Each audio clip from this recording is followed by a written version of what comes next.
Hello students. Last class में हमने exercise 8.1 में क्वेश्चन नंबर 1 को डिस्कस किया था। आज हम क्वेश्चन नंबर 2 को डिस्कस कर रहे हैं। क्वेश्चन नंबर 2 जो है हमें गिवन है एक फिगर। यहाँ पर बुक में देखेंगे तो बुक में एक फिगर गिवन है। पी क्यू आर एक ट्रायंगल है जिसमें क्यू राइट एंगल कह रखा है। तो Q right angle Q 90 degree का है इसमें। अब क्यू 90 डिग्री है तो उसके सामने देखेंगे एक साइड है जिसको हमने क्या कहा है, हाइपोटेनस का है। हाइपोटेनस हमने बताया था 90 डिग्री के सामने होगी। ये उस राइट एंगल ट्रायंगल में सबसे बड़ी भी नज़र आती है वो। तो हमें हाइपोटेनस अब गिवन है। और दूसरा हमें एक साइड हमें और दे रखी है पी क्यू। और जो हमें फाइंड करना है वो फाइंड करना है tan p minus cot R. tan p minus cot R की वैल्यू फाइंड करनी है। तो सबसे पहले इसको हम बाद में सॉल्व करेंगे। पहले हमें इस राइट एंगल ट्रायंगल में जो एक साइड गिवन नहीं है हम उसे सॉल्व करते हैं। अब जो साइड गिवन नहीं है वो है कौन सी, ये तो हमें पता नहीं है। तो उसके लिए मैंने कहा था कि आप किसी को भी एक बार एंगल मान लेते हैं। मैं मान लेता हूँ कि एंगल मेरा आर है। अगर मैंने एंगल यहाँ पे माना है इसको तो ये मेरा क्या बन जाएगा, बेस बन जाएगा इस अकॉर्डिंग। तो अगर ये बेस है तो ये परपेंडिकुलर है और ये हमारा क्या बन जाता है, हाइपोटेनस बन जाता है। तो सबसे पहले राइट एंगल ट्रायंगल में ये सारी चीज़ें लिखनी ज़रूरी होती हैं कि बेस, परपेंडिकुलर, हाइपोटेनस। यहाँ पर हमें एंगल का पता नहीं था तो इसलिए मैंने अपने आप ही एक एंगल आर मान लिया। आप पी मान सकते हैं लेकिन मैंने आर माना है। तो आर के अकॉर्डिंग हमें क्या करना पड़ेगा, एंगल आर के अकॉर्डिंग हमें बेस फाइंड करना पड़ेगा। तो देखो बेस हम कैसे फाइंड, पाइथागोरस थ्योरम हमारी क्या थी, हाइपोटेनस का स्क्वायर, परपेंडिकुलर स्क्वायर और बेस स्क्वायर। तो अब बेस हमारे पास कौन है यहाँ पे, बेस तो हमारे पास क्यू आर है। और हाइपोटेनस हमारे पास, हाइपोटेनस की वैल्यू हमें 13 गिवन है यहाँ पर। तो हाइपोटेनस की वैल्यू हमने रख दी 13। परपेंडिकुलर हमारे पास कौन है, 12।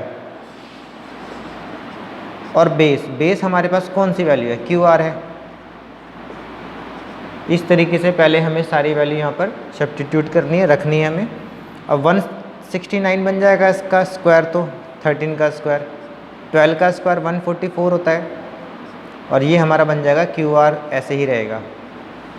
अब हम इसको इधर लाकर माइनस करते हैं। 169 माइनस 144 इक्वल टू में हमारे पास क्या रह जाएगा, क्यू आर का स्क्वायर रह जाएगा। माइनस करेंगे, अगर हम इनको माइनस करते हैं तो हमारे पास कितनी वैल्यू आती है, हमारे पास वैल्यू बनेगी 25 क्यू आर का स्क्वायर।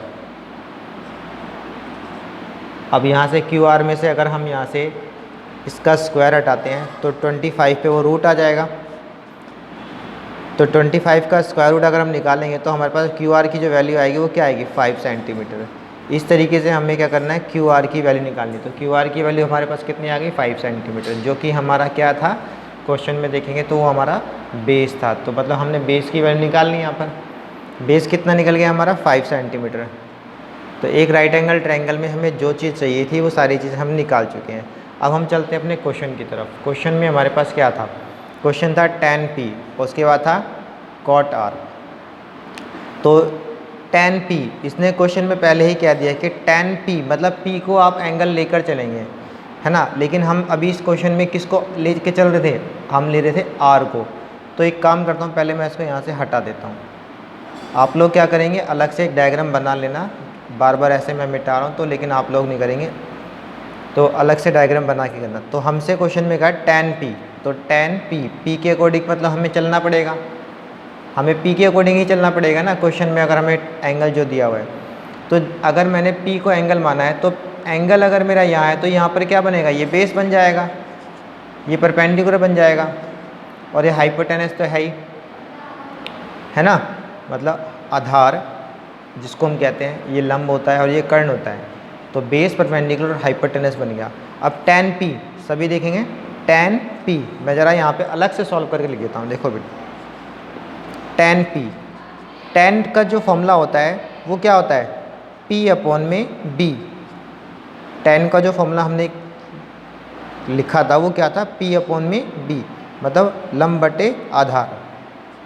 अच्छा, p कितना है हमारे पास, p देखते हैं तो p तो 5 है और b कितना है, b हमारे पास 12 है। तो इसका मतलब tan p की जो वैल्यू आई है वो आई है 5 अपॉन में 12।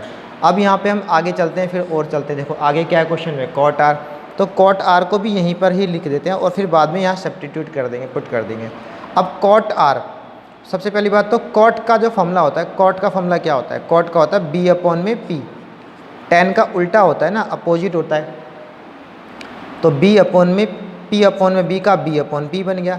तो अब ऐसे मत कर देना कहीं 12 को ऊपर कर दो 5 को नीचे कर दो, नहीं, मैंने कह दिया इसका उल्टा था, तुम आंसर भी इसका। यहाँ पे देखो एंगल भी तो चेंज है, यहाँ tan p है लेकिन यहाँ पे क्या है, cot r है। अगर यहाँ tan p होता तो आप इसको तुरंत उल्टा करके लिख सकते थे, ठीक है, रिवर्स कर देते, लेकिन यहाँ पे एंगल चेंज है। तो अब हमें क्या करना पड़ेगा, वही रूल रखना पड़ेगा। मतलब यहाँ से मैं इसको एंगल को हटाता हूँ यहाँ से, और ये परपेंडिकुलर हाइपोटेन्यूस हटा देता हूँ।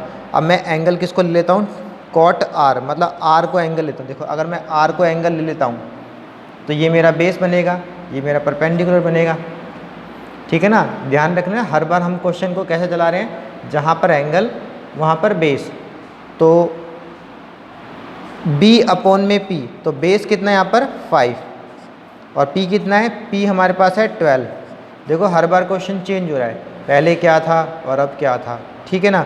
तो दोनों की वैल्यू देखो 5/12 5/12। अब यहाँ पे सब्स्टिट्यूट कर दें इसको।